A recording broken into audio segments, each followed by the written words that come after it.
కోతి జాంపండు.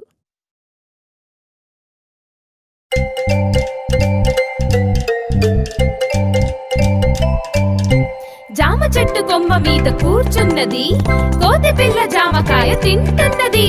కొంటెకిష్టి దాన్ని చూసి ఎక్కిరించెను, మట్టిగడ్డ దానిపైకి విసిరి కొట్టెను. కోపమొచ్చి కోతి పిల్ల కెచ్ కెచ్ కెచ్, జామకాయ విసిరి కొట్టె ఝాం ఝాం ఝాం. కిష్టిగాడి నెత్తి మీద ఢాం ఢాం ఢాం.